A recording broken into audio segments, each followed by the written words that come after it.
Bonjour chers amis investisseurs, comme chaque fin de mois, analyse du portefeuille long terme Grand Direct Trading, qui je rappelle est un portefeuille basé sur le portefeuille de Dalio. Alors c'est quoi un portefeuille de Dalio?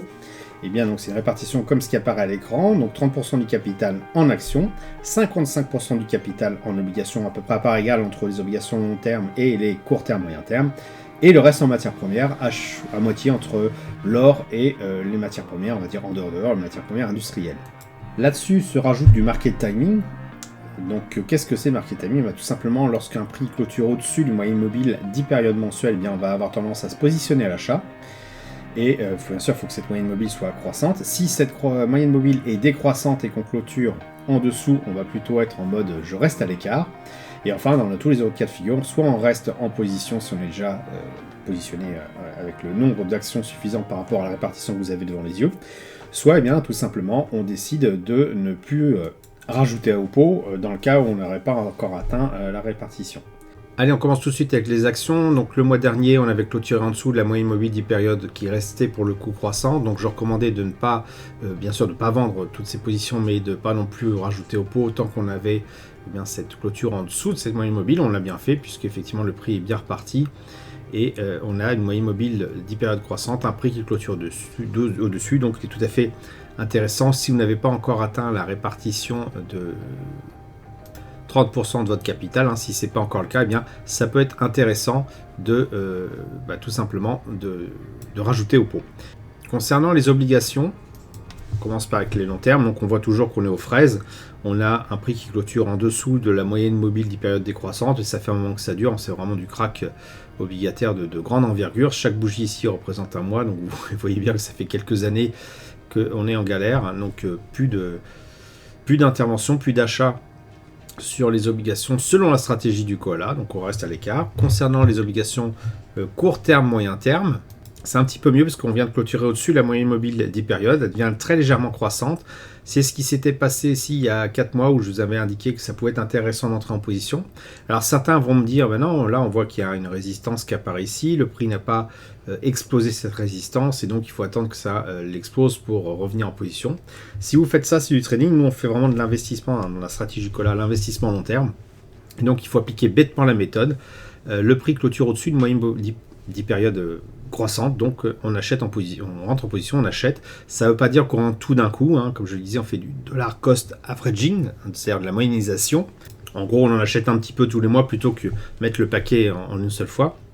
Et ça permet justement de lisser ce qui s'était passé d'ailleurs il y a 4 mois, c'est-à-dire qu'on est entré en position là, et finalement le mois d'après, on ressortait avec une perte. Si vous entrez tout d'un coup, ça, vous allez clairement perdre beaucoup plus.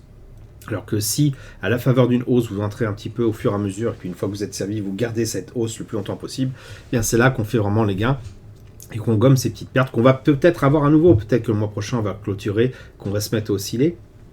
Mais il ne faut pas se prendre la tête plus que ça, on a les signaux d'entrée en position, on clôture au-dessus de moyenne mobile 10 périodes croissantes, donc on entre en position à la hauteur de ce qu'on décide de faire chaque mois, peut-être pour lisser sur une dizaine de bougies l'ensemble de notre position sur le long terme. Quoi qu'il en soit, donc un signal assez encourageant sur les obligations court terme, moyen terme.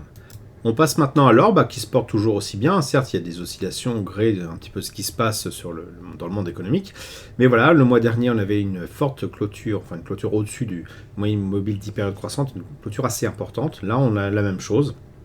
Certes un petit peu moins haut, mais avec des bougies toujours vertes, et en tout cas une clôture au-dessus d'une moyenne mobile 10 périodes croissantes. Donc, si vous n'êtes pas encore servi sur l'or, vous pouvez toujours ajouter au pot. Dans le cas contraire, vous conservez votre position. Enfin, pour les matières premières industrielles en dehors de l'or, on voit qu'on a clôturé au-dessus d'une moyenne mobile 10 périodes, mais qui est décroissante. Donc, ça ne veut pas dire que c'est un bon signal d'entrée en position. Ça veut dire que cette baisse que l'on a depuis un petit moment potentiellement peut s'arrêter et pourquoi pas se retourner. Pour l'instant, on n'a pas les signes qui nous indiquent qu'un retournement est en cours. Donc on reste à l'écart, mais en surveillance. Peut-être que le mois prochain ou celui d'après, parce que la pente est quand même assez costaud, la moyenne mobile 10 périodes va se mettre à croître à nouveau. Et si on clôture au-dessus, peut-être à ce moment-là, du coup, ça sera intéressant pour vous d'entrer en position sur le BRESS, c'est-à-dire les matières premières hors industrie. Alors regardons un petit peu ce qu'on va faire avec le cash, puisqu'on a vu qu'on n'était pas positionné surtout on est positionné sur les actions, potentiellement on commence à l'être sur les obligations court terme, moyen terme, on l'est sur l'or, mais bon, le reste de l'argent c'est du cash, et est-ce que c'est intéressant de le garder uniquement en euros?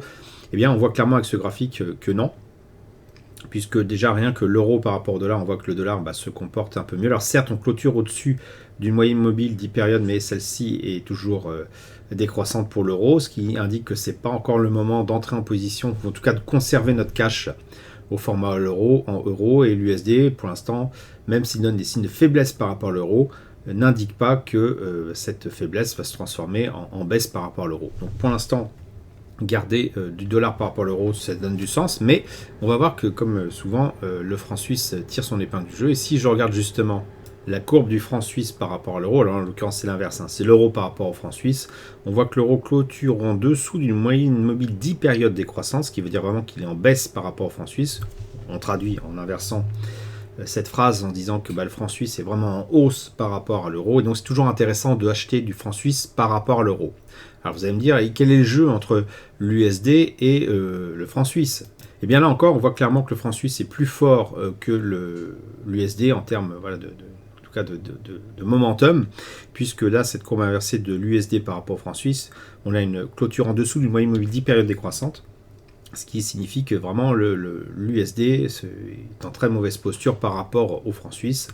Et donc le franc suisse est vraiment le gagnant en termes de monnaie sur l'euro et l'USD pour positionner tout le cash qui nous reste, et ainsi essayer de lutter un petit peu contre l'inflation que nous connaissons en ce moment. Voilà, j'espère que vous appréciez cette vidéo. Si c'est le cas, merci de laisser un pouce pour m'encourager à continuer. Abonnez-vous à la chaîne YouTube pour ne rater aucune nouvelle publication. Je vous dis merci et à bientôt sur le blog.